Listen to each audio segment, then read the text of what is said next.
남선교회에서 하신 질문을 제가 답하는 시간을 갖도록 하겠습니다. 이 질문들은 제가 미리 본 것이 아니고 이 시간에 답하고자 합니다. 첫 번째 질문은 믿음의 삶의 변화는 어떻게 유기적으로 연결되어 있습니까? 믿음이 삶을 어떻게 변화시키는지 알고 싶습니다. 우리들이 서로 인사할 때 오랜만에 만난 사람을 보고 인사할 때 하는 말이 뭡니까? 하나도 안 변했네.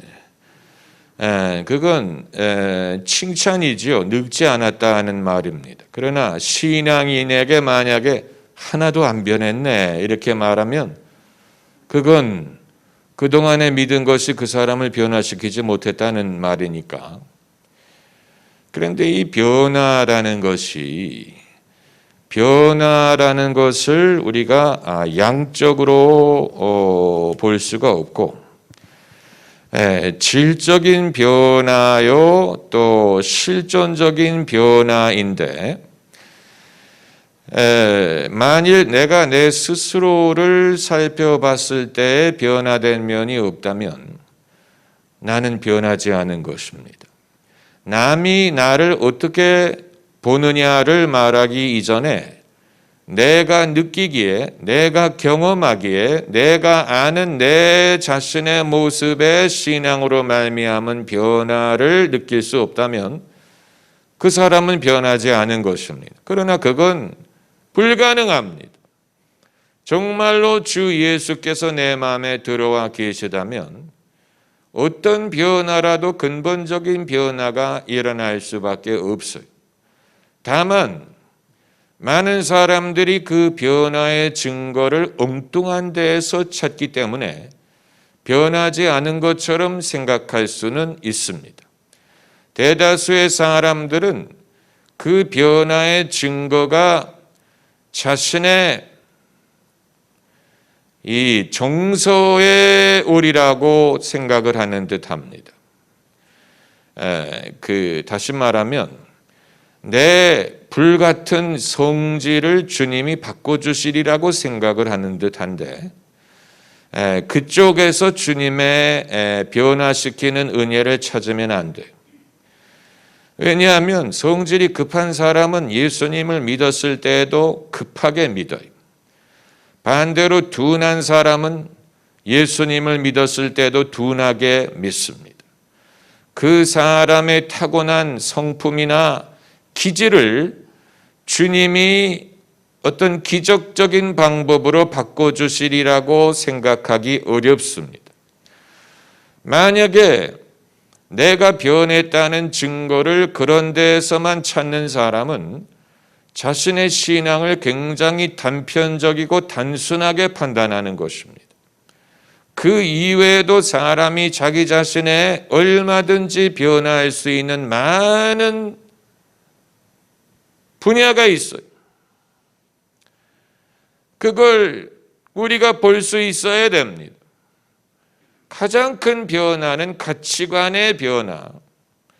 가치관의 변화요, 인생의 삶의 목적의 변화, 내가 내 자신의 삶을 평가하는 방법의 변화, 그리고 남의 삶을 평가하는 기준의 변화. 특별히 나와 가깝고 내가 가장 귀중하게 여기는 사람의 삶을 평가하는 기준의 변화. 그러지 않고 멀리 있는 나와 상관이 없는 사람에 대해서는 평가할 일도 없고 그리고 이렇게 평가든 저렇게 평가든 그만이 내가 내 삶을 평가하는 기준의 변화. 이전에는 내가 이런 결과를 거둬야 나는 성공이었고 내가 이런 결과를 얻지 못하면 실패였다고 생각하고 스스로를 용납하지 못하고 스스로를 못마땅하게 여기고 창피하게 여기고 남들에게 내 부끄러운 면을 숨기려고 하고 그리고 자신의 노력으로 남들에게 더 나은 나의 모습을 보이려고 집착했던 사람이 나의 나됨은 하나님의 은혜라는 사실을 믿은 이후에 이제 내가 내 힘으로 내가 사람들 앞에 더 의로운 사람인 것처럼 보이려고 하지 않고 나를 변호하는 분은 주님이시오. 나를 의롭다 하시는 분이 주님이시오. 주님이 나를 의롭다고 하셨음에 왜 내가 내 자신을 창피하게 여기고 부끄럽게 여기고 사람들 앞에 나의 모습 그대로 나타내는 것을 두려워할 것이냐. 저는 거기에 가장 큰 변화의 증거가 있다고 봅니다. 그러니까 이것은 우리가 예수 그리스도를 믿음으로 우리 자신이 어떤 도덕적인 변화를 경험하는 데에서 증거를 찾으려고 하기보다는, 왜냐하면 우리가 도덕적으로 변화함으로 구원을 얻는 것이 아니기 때문에, 우리가 예수님을 믿고 도덕적으로 변화함으로 천국에 들어가는 게 아니에요. 예수님 옆에 달려 죽었던 강도는 예수님을 믿고 어떤 도덕적인 변화를 겪을 시간이 있었겠습니까? 그런 변화를 전혀 경험할 시간이 없었지만 주님은 내가 오늘 나와 함께 낙원에 있으리라고 말씀하셨어요. 그렇기 때문에 내 변화의 증거를 도덕적인 데에서 찾으려고 하면 안 돼. 그건 아주 불확실한 기준이, 무엇을 근거로 내가 도덕적으로 변화했다고 말할 수 있습니까? 그건 주님만이 하실 수 있는 일이고, 내가 나의 어떤 면을 보고 내가 예수님을 믿은 후에 더 착해졌다라는, 의로워졌다는, 더 선해졌다라고 말할 수 있는 근거가 어디 있습니까? 거기에서 증거를 찾으려고 하면 안 돼. 그게 중요하지요. 중요한 거예요. 그러나 거기에서 증거를 찾으려고 하면 희미해요. 실망할 수 있어요. 그리고 그것을 남에게 적용하면 더 실망합니다. 예? 많은 사람들이 자기 발등에 도끼 찍는 걸 좋아합니다. 즐거워하는 것 같아요. 예수 믿는 사람들처럼 자아 비판을 좋아하는 사람이 없어요. 그런데 자아 비판은 자기를 비판하는 것이죠. 기독교인들은 자기만 빼고 그 이외 사람들을 비판합니다. 그래서 한국에 기독교인들이 많은지 어떻게 알아요? 뭘 근거로 많다는 말을 하는? 세봤어요? 네. 늘 하는 말이, 한국에 예수 믿는 사람들이 많은데 많다는 사실부터 그 본인의 생각이죠. 많은데 사회가 정화되지, 사회가 어떻게 되면 정화되는데, 뭘 근거로 사회가 정화되지 않고 사회가 부패했다고 말을 하는 것입니까? 그건 개인적인 기준에 의한 것이죠. 좀 더 객관적으로 비교를 하면 우리나라가 그래도 잘 나가는 나라에 이번에 코로나 바이러스 대응하는 걸 봐도 누가 잘한 것이냐, 그걸 따지는 건 쓸데없는 얘기고, 의료진이 잘했는데 정부가 티를, 그런 걸 가지고도 누가 잘했건 누가 한 게 아니고 그런 걸 따집니까?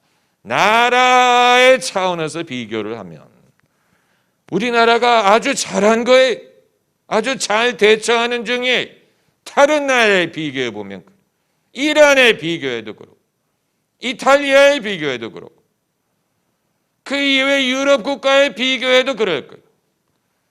그들 국가는 아직 제대로 어떻게 확진하는지도 아직 대책이 없어요. 미국은 이제 겨우 진단을 하기 시작했죠. 그런데 우리는 처음에 시작할 때부터 얼마나 구체적으로 효과적으로 신속하게, 이건 이제 한 가지 예를 드는 것입니다만, 나라가 부패했다, 당연히 부패하죠. 그러나 다른 나라에 비교해 봤을 때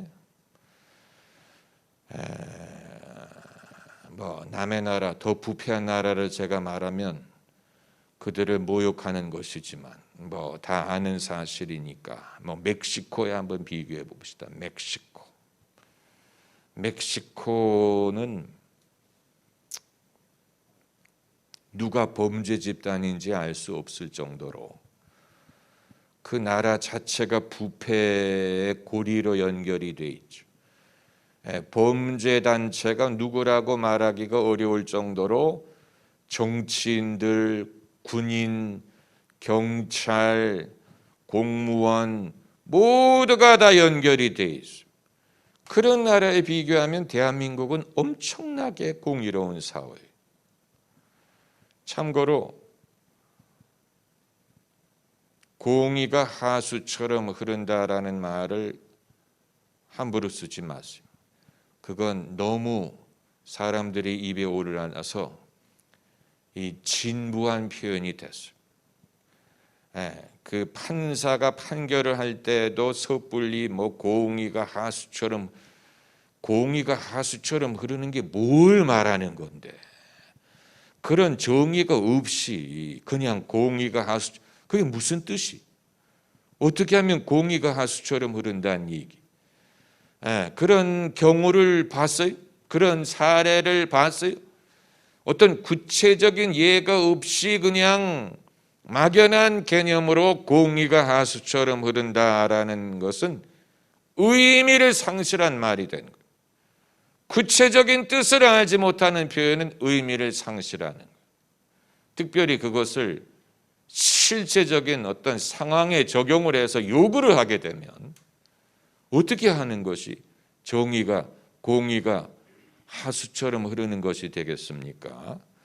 그러니까 우리가 우리 스스로를 볼 때는 발을 도끼로 찍어요. 대한민국은 어떻다느니.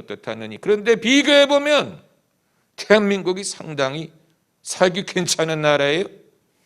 꽤 살기 괜찮은 나라예요.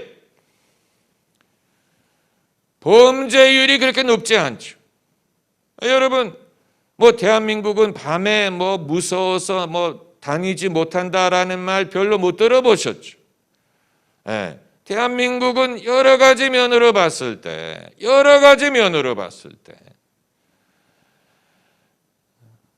그러니까 이제 우리가 도덕적인 차원에서 나의 변화의 증거를 찾으려고 하면 실망합니다. 거기에서 변화의 증거를 찾으려고 하면 안 돼.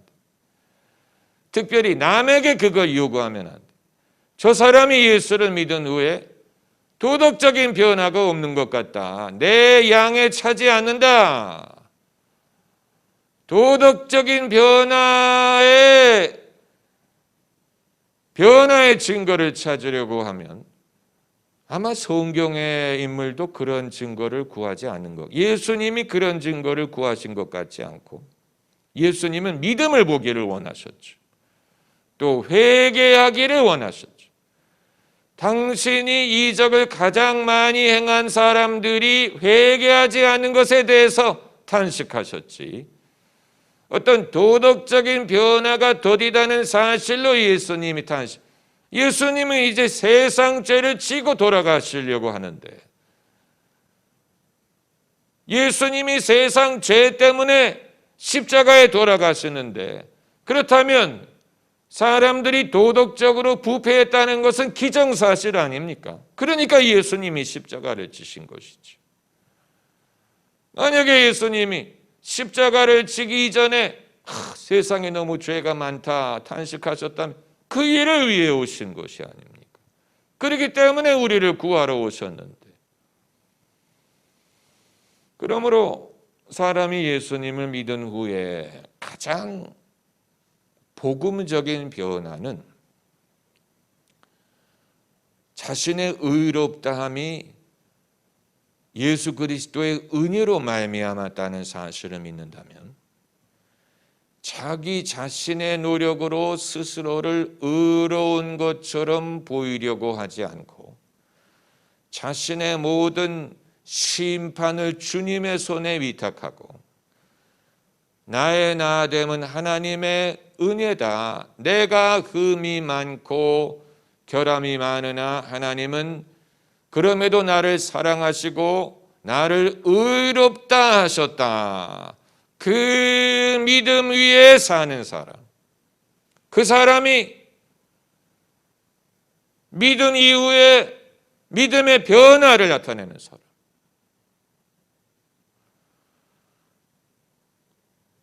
제가 드리는 말씀을 이해하시겠지? 네, 어떤 도덕적인 양적인 차원에서의 변화를 요구하면 제 자신을 제가 봐도 별로 흡족하지 않아요. 네, 그리고 어디까지 올라가면 도덕적인 사람이 된다는 뜻인지도 몰라요.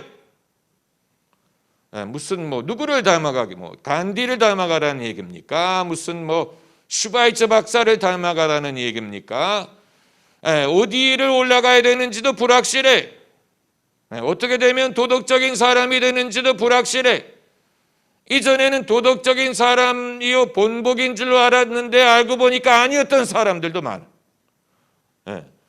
간디가 그렇게 성자 같은 인물인 줄 알았는데 그 아들이 쓴 수기를 읽어보면 아버지는 나쁜 아버지였어요. 그러니까 누구를 본받으라는 얘기. 본받아야 될 대상이 뭐하지요? 겉으로 우리가 어떻게 알겠습니까? 그렇잖아요. 겉으로 어떻게 알겠습니까? 기독교인의 변화의 증거를 그런 데서 찾으려고 하는 것은 복음의 진리를 떠나서 종교적이고 도덕적인 면에서 사람을 판단하려고 하는 것입니다. 그건 비복음적이에요.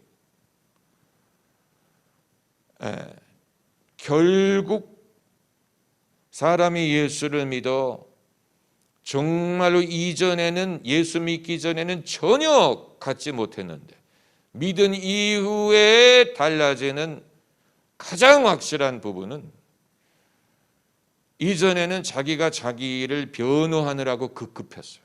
자기 자신을 변호하느라고 급급했어요. 누가 혹시라도 나의 무슨 허물을 지적하는 말을 한다든가 흉을 본다든가 하면 못 참았어요. 부끄러워했고 막 죽으려고 했어요. 그리고 그 사람을 미워하고 밤에 잠을 못 자고 그랬는데 예수 그리스도를 믿은 후에는 누가 자신의 허물을 지적을 하면 원래 나는 그런 사람이고 그럼에도 하나님이 나를 사랑하신다. 내가 나를 의롭다 하는 게 아니고 하나님이 나를 의롭다 하신다. 나의 나됨은 하나님의 은혜에 있다. 그걸 믿고 그래서 자기 스스로의 힘으로 자기를 변호하려고 하지 않고 그게 부질없다는 사실을 알고 사람들이 욕을 할 수 있지만 그건 몰라서 그러는 것이고 내가 욕을 먹을 만한 일을 한 모양이지 내가 아직도 많이 부족한 모양이지 그러나 주님은 나를 손가락질하지 않는다. 주님이 나를 손가락질하지 않는데 어느 누가 나를 손가락질할 수 있느냐. 그게 바로 로마서 8장에 있는 말씀이 누가 송사하리요 누가 정죄하리요 하나님이 우리를 위하시면 누가 나를 대적하리요. 그 말의 뜻은 하나님도 나를 나무라지 않는데 누가 나를 나무랄 수 있느냐라는 그런 식으로 사람들이 성경을 읽지를 않아요. 그래서 밝히 써 있는데도 그런 뜻인 줄 몰라요. 얼마나 사람이 예수님을 믿은 후에도 복음의 진리를 깨닫지 못하느냐 하는 걸 보여줘요. 그러니까 누가 나를 송사하리요? 그 말은 누가 나를 흉을 볼 수 있느냐? 누가 나를 비판할 수 있느냐? 욕할 수 있느냐라는 말이에요. 이 지옥의 묵시록이라는 영화를 보면 말론 브란도가 코츠 대령으로 나오지 않습니까? 이제 코츠 대령을 처단하기 위해서 주인공이 배를 타고 강물을 거슬러 올라가는 스토리 아닙니까? 그래서 마침내 코츠 대령을 만나요. 코츠 대령을 만나요. 코츠 대령은 이 사람이 자기를 죽이러 왔다는 사실을 알아요. 그 이외 대사라든가 줄거리는 그렇게 복음적이지 않지만 코츠 대령이 한마디 한 말이 있어요. You don't have the right to judge me. 너는 나를 판단할 자격이 없다. 그건 맞는 말이에요. 그 성경적인 말이에요. 당신은 나를 판단할 자격이 없다. 맞는 말이에요. 왜냐하면 하나님도 판단을 안 하시기 때문에. 그리스도 예수 안에서. 그리스도 예수 안에서 우리를 심판하지 않으신다. 인자가 온 것은 영생을 얻게 하려 하며 심판하려 하는 것이 아니라 그랬어요. 하나님이 심판하지 않는데 사람이 심판할 수 없어요. 사람이 심판할 권한이 없어요. 여러분, 우리는 그 사실을 얼마만큼 믿고 삽니까? 그렇죠? 할렐루야. 얼마만큼 그걸 믿고 사세요? 별로 안 믿고 사는 것 같아요.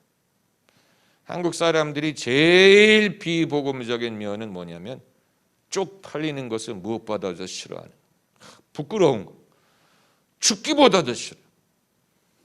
부끄러운 거 죽기보다도 싫어. 창피한 거 죽기보다도 싫어. 창피한 거 못 참아. 피의자들 보면 전부 다 어떻게 됐어요? 옷으로 얼굴을 안 보이려고. 얼굴 노출 안 시키려고. 이미 파출소에 구속되어 있는 상황인데 얼굴을 이게 한국 사람들의 가장 비복음적인 기질이에요. 기독교가 많이 부흥했는데도 불구하고 우리는 창피한 걸 못 참아요. 그러다 보니까 늘 남들에게 나의 부족한 면을 감추려고 하면서 살아요. 감추기, 숨기기, 또 부인하기, 늘 자신의 모습을 가리고 숨기고 부끄러워하고. 그렇기 때문에 예수 믿는 사람의 믿음은, 진짜 믿음이 있는 사람은 그 믿음이 무엇처럼 보일 수 있느냐면 배짱처럼 보여야 돼. 배짱. 저 사람은 얼마나 배짱이 있길래. 그러나 믿음이 있기 때문에 배짱이 있는, 사람들이 나에 대해서 뭐라고 말하든 뭐라든 생각하든 그건 별로 중요하지 않다. 그게 나를 정의하는 게 아니다. 나의 나됨은 하나님의 은혜다라는 말이 그런 뜻이에요. I am what I am by the grace of God. 나의 나됨은 하나님의 은혜로다. 이걸 믿는 사람은 특별히 내 운명을 책임져 줄 수 없는 사람이 나에 대해서 하는 말에 그렇게 신경 쓸 필요 없잖아요. 그 사람이 내 운명을 책임져 줄 수 있다면 신경을 써야 되는데 그게 아니고 그냥 지나가는 사람이 던지는 말, 그 사람이 나에게 책임져 줄 수 있는 게 하나도 없어. 그럼 못하러 그 사람 말에 신경을 쓰겠어. 그렇잖아요. 예, 그 부분에 있어서 우리가 담대해야 돼. 예, 이 예수 그리스도의 복음이 우리 사회에 들어와서 가장 우리를 변화시켜야 되는 부분이 저는 거기 있다고 봅니다. 우리가 평소에 갖고 있는 도덕적인 사상과 당연히 부딪히는 면이 있죠. 그게 당연한 거예요. 왜냐하면 우리는 행함으로 의롭다함을 얻는 사람이 아니고 믿음으로 의롭다함을 얻는 사람이기 때문에 기존의 도덕적인 생각과 부딪히는 면이 있어야 돼. 예, 기존의 도덕적인 행위로 의롭다함을 얻는 게 아니기 때문에. 무슨 말인지 아시겠죠? 예, 그런 배짱이 좀 있어야 마귀가 우리를 참소하는 것을 이길 수 있는. 마귀는 참소하는 자의, 마귀처럼 도덕론을 논하는 자가 없어요. 마귀가 더 따져요. 마귀는 죄에 대해서 따져. 늘 죄를 들먹이죠. 너는 죄인이다. 너는 죄인이야. 너는 죄인이야. 내 주제를 알아. 그 마귀에 참소하는 말이, 만일 우리가 믿음이 없다면 그 참소하는 말 앞에 무력해질 것입니다. 맞아 나는 죄인이야. 나는 죄인이야. 마귀의 말에 수긍하는 것이다. 네. 이 마틴 루터가 말하기를 우리는 의인이고 동시에 죄인이고 죄인이고 동시에 의인이라 그랬어요. 동시에라는 말이 중요해요. 네. 예수 그리스도의 은혜로 의인이, 그러나 동시에 내 현실적인 면에는 죄인 같은 면이 많아요. 그렇기 때문에 죄인이었는데 의인이 된 게 아니고 죄인이며 동시에 의인이고 의인이며 동시에 죄인이, 네. 그건 정말로 예수 그리스도의 복음의 진리 안에 자유함을 얻기 전에는 이해하기가 힘든 부분이. 네. 그러니까 여러분이 자신의 어떤 변화된 부분에 대해서 마치 뭐와 같으냐면 부모가 자식을 키우면서 매일같이 키를 잰다고 생각해 보세요. 매일같이 벽에다가 세워놓고 오늘은 얼마가 자랐나, 그래가지고 조금이라도 자라야지, 안 자라면 다구쳐 크바니가 늦게 자니까 밤에 잠을 안 자면 키가 안 큰다 그랬지, 아빠가 너 보고 우유 많이 먹으라 그랬지, 뭐 너는 그걸 안 먹고 뭐 설탕만 먹고 뭐 그 키가 안 자라잖아. 매일같이 키를, 그 스트레스 때문에 애가 키가 안 자라요. 기독교인에게 어떤 변화의 증거를 요구하는 것도 그와 같으면 안 돼. 그처럼 괴로운 일이 어디 있어요? 얼마나 괴로운 거예요. 그건 괴로운 거예요. 자랄 때가 되면 자라겠지. 부모가 제대로 먹이면 자라겠지. 그거 퇴근한다고 자라는 게 아니죠. 퇴근해서 덕이 될 게 뭐가 있어요? 퇴근한다고 더 자라요? 퇴근하면 유전자가 그걸 알아듣고 더 빨리 힘을 내요? 전혀 그렇지 않죠. 그러니까 왜 부모도 스스로 괴롭고 애도 괴롭고 득이 되는 사람은 아무도 없어요. 다 괴로워요. 네. 때가 되면 자라요. 안 자라면 할 수 없지. 부모의 유전자를 타고났는데 뭐 그렇게 달라질 걸 기대해서. 그렇잖아요. 부모가 그렇게 공부를 잘했으면 자식도 조금은 닮겠지. 그 부분에 닮지 않으면 다른 부분에 또 잘하는 부분이 있지. 사람이 너무 하나님은 인간을 당신의 형상으로 만드셨지만 우리는 우리의 형상을 누가 닮기를 요구할 권한은 별로 없어요. 우리가 누구 보고 우리의 형상을 닮을 것을 요구하겠어요? 내가 무슨 하나님입니까? 내가 신입니까? 내가 그렇게 완벽한 존재여서 내 자식이 나를 닮아야 됩니까? 저는 그 소위 상류층, 인텔리층이 갖고 있는 가장 큰 교만이 거기 있다고 봅니다. 그러니까 부모가 본인들은 과거에 공부를 잘했고 유능했고 그것까지는 인정을 하겠어요. 그런데 후손들도 그와 같이 똑같이 될 것을 요구하는 것은 저는 그건 교만이라고 봐요. 아니 본인이 얼마나 위대하면 자녀가 부모가 걸었던 그 길을 똑같이 걸어야 된다고 요구. 학교도 같은 학교를 나와야 되고 모두 같은 직업을 가져야 되고. 저는 예수 믿는 분들은 좀 그런 데에 대해서 생각을 달리해야 된다고 믿어요. 그런데 보면 아버지가 의사이기 때문에 애도 의사가 될 것 당연히 요구를 하는 경우도, 아버지가 법조인이면 애도 법조인이 될 것을 당연히 요구, 아버지가 하버드를 다녔으면 애도 하버드를 갈 것 당연히 요구.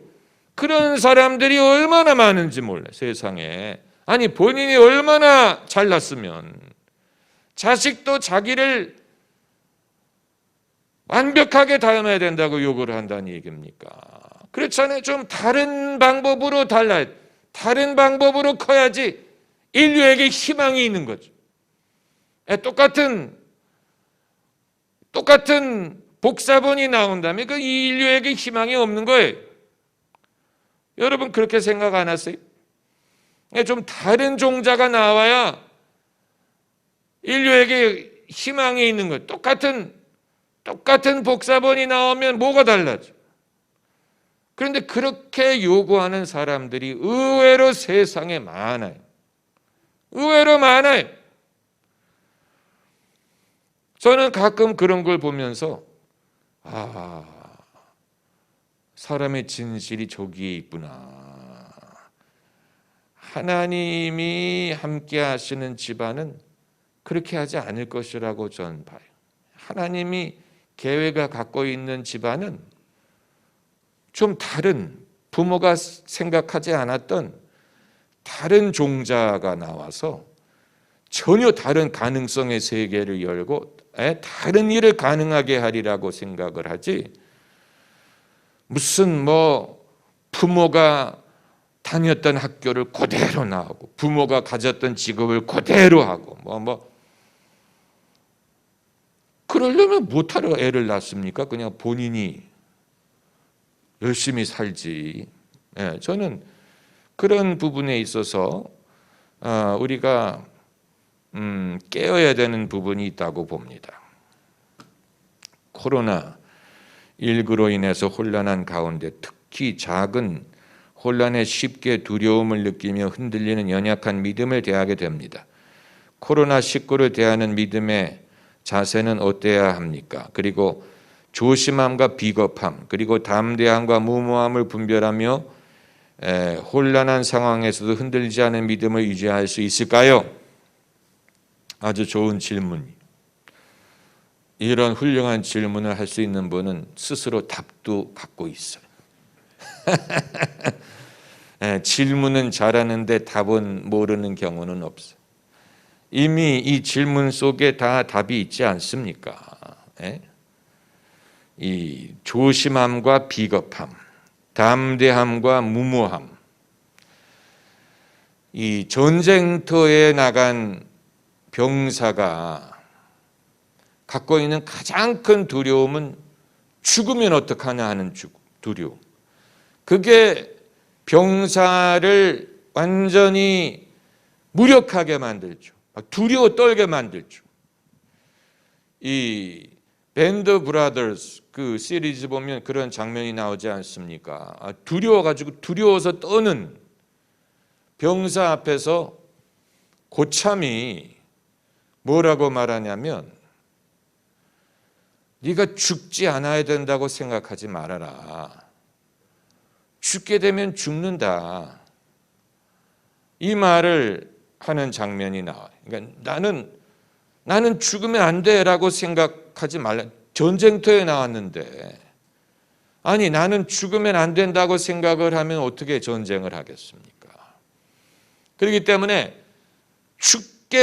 죽을 때는 내가 죽을 것이다 라고 생각을 해야 용기를 내서 싸울 수가 있고 오히려 자기 생명을 건질 수도 있지.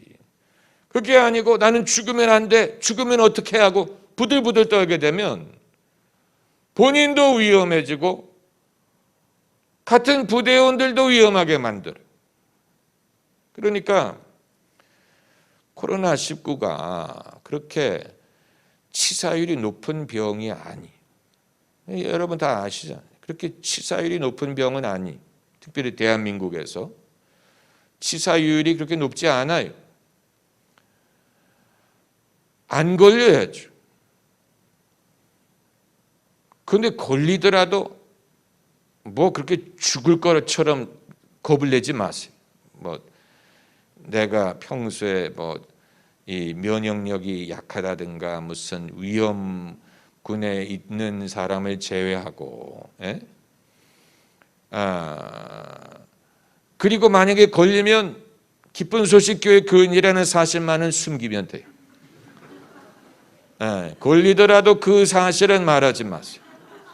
괜히 이제 다른 데서 걸려놓고 기쁜 소식 교회 폐쇄하고 그러면 어디 조용히 가서 돌아가시든가. 어디 조용히 가서 돌아가세요.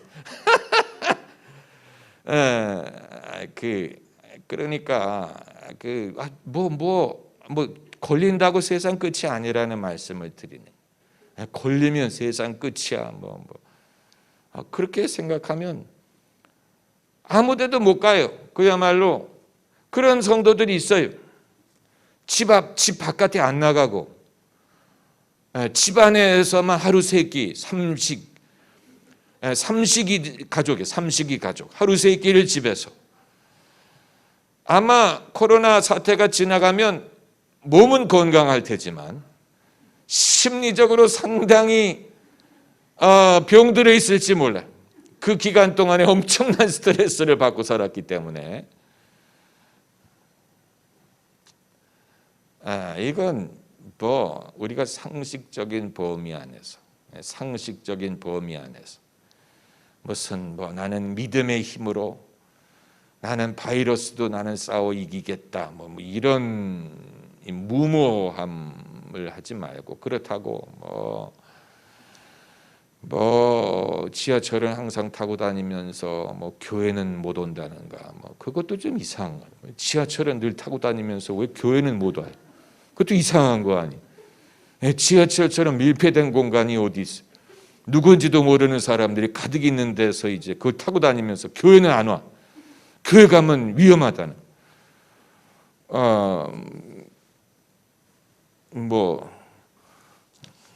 그렇지 않습니까? 그럼 애들도 격리시켜야 돼요. 누가 그러더라고요. 남자들의 천국 시대에 뭐냐면 아내가 쇼핑도 안 다니고 돈도 안 쓰고 말도 안 한대. 마스크를 쓰고 있기 때문에 남자들의 천국이래. 아내들이 말도 안 하는데. 시험 받는 분은 없으시기 바랍니다. 이단인 신천지는 어떠한 교리로 선량한 사람들을 미혹하고 사람들을 열광하게 하고 그 잘못된 늪에서 빠져나오지 못하고 오히려 더 깊게 빠져들게 합니까? 그 노하우를 지금 알려달라는 겁니까? 그걸 말씀드리면 안 되죠. 그래서 여러분이 그 흉내 내시게 이단이 어떤 식으로 사람을 미혹시키는지 알아서 뭐 하시기. 그건 마치 도둑놈이 어떻게 도둑질을 하느냐를 말해달라는 거와 똑같은 거. 어떻게 하면 경찰에게 안 걸리고 건물에 몰래 스며들어가서 CCTV 안 찍히고 물건을 가지고 나와서 잡히지도 않고 그 도둑질한 물건을 최대한 값을 받아서 할 수 있습니까? 이거 물어보는 거하고 약간 비슷하지 않습니까? 이단은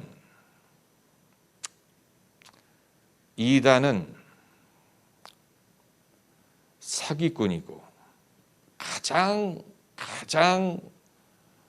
고수, 사기꾼의 가장 고수가 이단. 남에게 사기를 쳐서 돈을 빼앗는 사람도 있고, 선량한 여성들을 착취해서 무슨 윤락업소에 팔아먹고 먹고 사는 사람들도 있어요. 그 사람들도 그 남의 그 영혼을 자기가 좌지우지하고 이 타락하게 하고 이용하는 데 있어서 고수들이. 그런데 이단은 거기서 한술 더 떠요. 이단은 그러니까 사기치는 사람은 상대방의 욕심을 이용해서 사기를 치고, 또 선량한 여성들을 착취해서 윤락 여성으로 부려먹는 사람들은 어떻게 하는지 저도 모르겠어요. 그런데 이단은 그 사람의 영적인 취약함을 이용해서 결국 그 취약함은 예수 그리스도의 은혜를 모르기 때문에 발생하는 취약함. 그러니까 예수 그리스도의 은혜를 모르다 보니까 자기가 늘 부족한 거예요. 자기는 늘 부족하고 늘 하나님을 잘 모르고 믿음이 부족하고 이 영적으로 굉장히 갈급하기는 갈급한데 그게 하나님의 은혜를 갈구하는 것이라기보다는 행함, 율법 이쪽 면으로 취약한 사람들에게 교주가 사기를 치는 거예요. 나를 섬기고 나를 따르고 내가 너의 아버지고 내가 너의 약함을 가려주고 내가 너를 위해 기도하고 내게 속하면 내가 의로울 수 있고 내게 속하면 내가 안전할 수 있다. 이런 식으로 엄청난 사기를 치는데 그게 먹혀 들어가요. 신기한 거예요. 이단에 취약한 사람은 그러니까 누구에게 강한 자에게 속해야 되는 그런 욕망이 있는 거예요. 강한 자에게 속함으로 자기가 강해지려고 생각하고 의로워 보이는 사람에게 내가 속함으로 나도 의로워지고 이런 욕구가 있는 사람.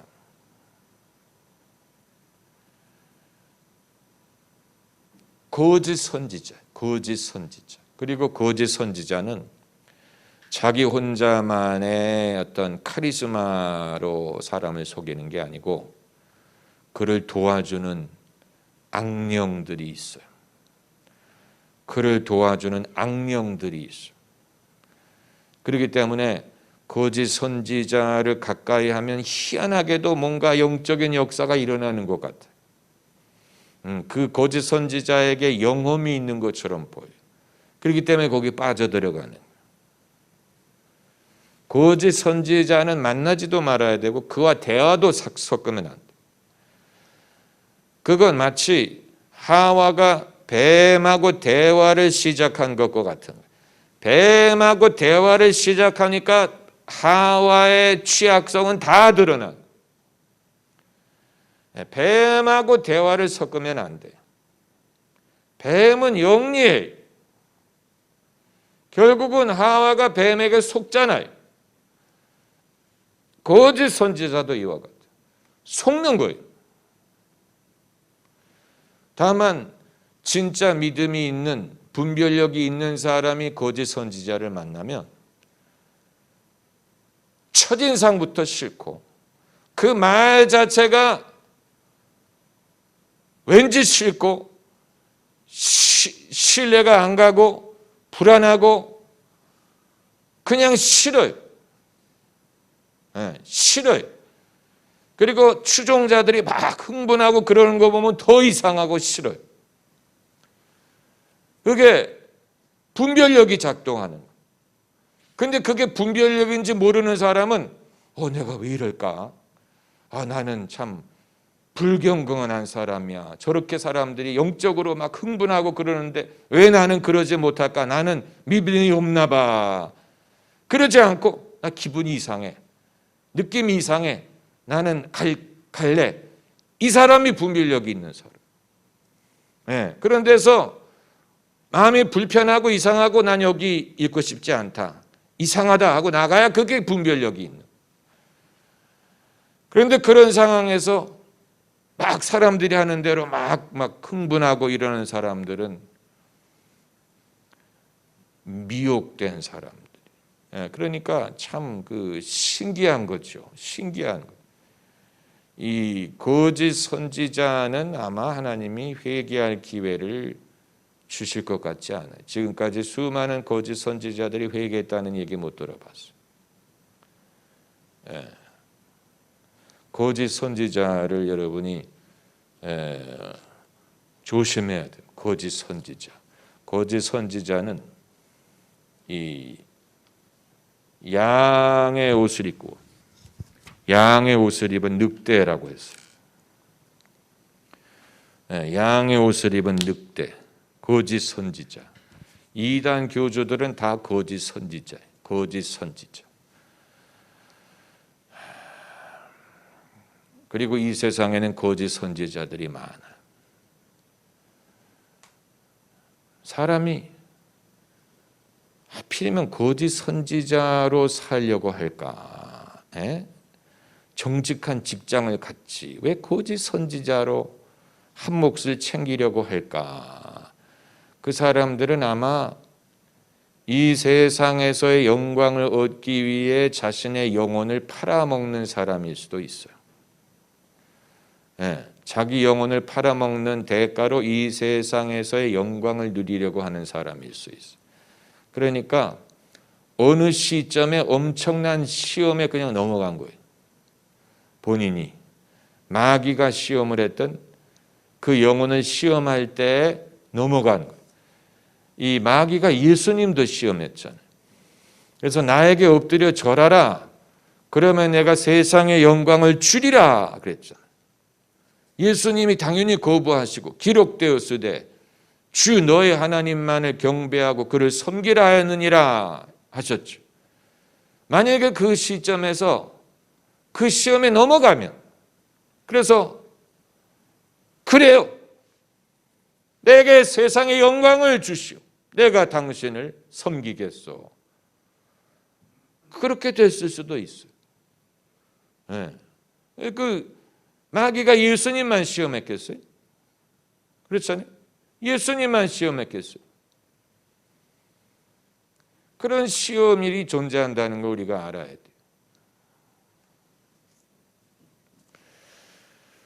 복음을 전한다는 게 쉽지 않은데 마지막 질문을 합시다. 복음을 전한다는 게 쉽지 않은데 요즘 시대에 믿지 않는 사람에게 복음을 전하는 좋은 방법이 무엇이라고 생각하십니까? 특히 남선교회에 적당한 복음을 전하고 영혼을 전도하는 방법이 궁금합니까? 복음을 전하는 것은 옛날에는 쉬웠는데 지금은 어려워진 게 아니에요. 복음을 전하는 것은 시대를 비교해서는 소용이 없어요. 옛날에는 쉽고 지금은 어려운 게 아니에요. 옛날에도 어려웠어요. 반대로 옛날에는 어려운데 지금은 쉬운 것도 아니에요. 그러니까 쉽다 어렵다라는 말을 하는 것이 도움이 안 돼. 이건 뭐 쉽기 때문에 할 수 있고 어렵기 때문에 못하는 게 아니에요. 쉽고 어렵다, 쉽고 어렵고를 말할 필요가 없어요. 그건 중요한 기준이 아니에요. 사람의 영혼을 구원하는 일은 그만큼 중요한 일이고 귀중한 일이고 작은 기적이에요. 그렇기 때문에 뭐 쉬워서 누구든지 할 수 있는 게 아니에요. 성령이 역사하셔야 사람이 거듭날 수 있는, 사람의 힘으로 할 수 있는 게 아니에요. 성령이 역사하셔야 되는 건 옛날이나 지금이나 마찬가지. 그렇기 때문에 믿음을 가지셔야 되고 그리고 다른 누구보다도 여러분이 더 쉽게 접할 수 있는 사람들이 세상에 있다는 사실을 믿으셔요. 그 사람들이 누구인지를 여러분이 스스로 아셔야 돼요. 목사도 평소에 만나기 어렵고 장로도 평소에 만나기 어렵지만 나는 쉽게 접할 수 있는 사람들이 있을 거예요. 소위 나의 양, 하나님이 내게 붙여주시는 사람들이 있어요. 그 사람을 전도하면 돼. 그 사람을 반드시 기쁜 소식교회에 데려와야 되는 건 아니에요. 그렇게 생각하면 전도라는 것은 굉장히 어려워져. 전도가 반드시 교회를 데려와야만 전도가 아니에요. 교회는 다른 데 가더라도 교회를 가는 건 늦어질 수 있어요. 그럼에도 나를 통해 예수님을 믿게 할 수는 있어요. 그런 식으로 생각하면 전도의 기회는 많아요. 전도를 반드시 남선교회에 데리고 와야만 된다고 생각하면 안 돼요. 하나님이 그건 마치 뭐 같으냐면 고속도로에서 교통사고가 나가지고 부상자를 병원에 데려가야 되는데 내 병원에 데려와야 되는 거 아니죠. 가까운 병원에 데려가면 되죠. 가까운 병원에 데려가면 돼요. 그게 가장 좋은 방법이에요. 교회도 마찬가지예요. 우리 교회만 데리고 와야 되는 거 아니에요. 그건 굉장히, 저도 과거에 그런 방법을 해봤는데 아주 부자연스럽고 안 되는 사람들이 더 많았어요. 그러니까 교회를 가는 건 이제 또 별도의 문제이죠. 그 사람이 어느 교회를 갈지, 그 교회에서 어떻게 뭐 할지, 그건 별도의 문제. 갈 길이 멀어요. 그러나 예수 그리스도를 믿고 믿음에 대해서 마음을 열게 하는 건 지금이라도 할 수 있어요. 그러니까 전도라는 것을 이 엥겔 개수처럼 그 사람이 점점 더 하나님 나라에 가까이 갈 수 있도록 눈금을 더 가까이 가도록 움직일 수 있으면 그게 전도예요. 그게 반드시 무슨 내 교회에 와서 등록을 하고 이래야 되는 사람도 있을 수 있죠. 그러나 안 되는 사람이 더 많을 거예요. 왜냐하면 세상에는 여러 다양한 사람들이 존재하기 때문에 언어도 다르고 문화도 다르고.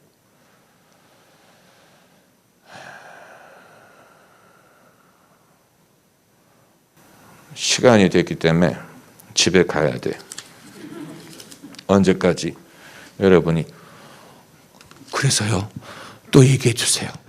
어떻게 하면 될까요? 그런 눈으로 쳐다보지 마시고 집에 가고 다음에 또 은혜를 나누도록 하십시다. 할렐루야. 할렐루야.